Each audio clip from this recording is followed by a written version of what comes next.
Hivi ungeniamini kama nikikwambia kwamba Jay-Z hajawahi kuandika chini mistari tangu mwaka 1996?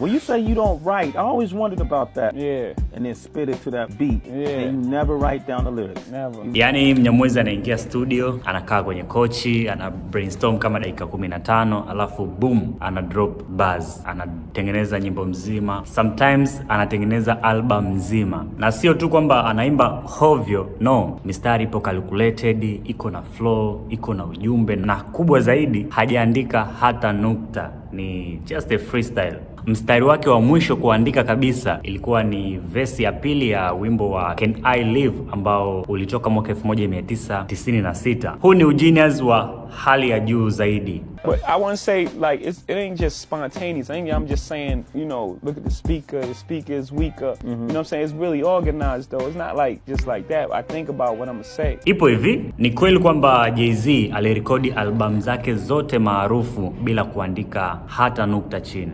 Giga aliwahi kusema, nafikiria sana kabla sijarapu. Najua ni nini naenda kusema, lakini sijawahi kuandika kwa kalamu wala karatasi. Swali ni je, kwa nini alichagua njia hiyo? Anasema siandiki kwa sababu nilikuwa naandika sana nikiwa mdogo, so hali hiyo ya steam consciousness inamjia muda wote, hata akiwa mezani au mtaani. Alivyoanza kuingia mitaani street, alikuwa mbali sana na daftari, so akaanza kuikariri mistari. So ikawa ni kwamba akikumbuka mistari akiwa mtaani anaikariri, alafu anakimbia nyumbani aenda kuiandika chini, swala lilomfanya akawa bora zaidi kwenye kumbukumbu. Baada ya muda alikuwa anakumbuka kuanzia nyimbo 4 mpaka 5 kwa wakati mmoja. Jay-Z anasema pia alipoteza mistari mingi sana kwa style hiyo, so I recommend kabisa kwa wasanii wengine kitu kama hicho. Watu wengi sana hufikiria hizi ni hadithi tu, lakini hebu tuwasikilize watu ambao tayari walishawahi kufanya kazi na Jay-Z. Huyu hapa ni Travis Scott. Man, I've been in the studio with Jay-Z, dog, and at first I thought like the freestyle thing was a myth, but bro,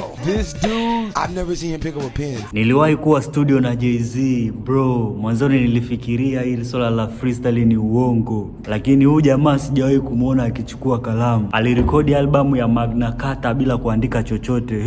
Ilikuwa ieleweki. Ni follow for more, bila kusahau t-shirt za Mungu na Maguvu Sana ziko mtaani sasa hivi kwa shilingi 15,000 tu. Kwa maelezo zaidi wasiliana na hiyo namba hapo mbele.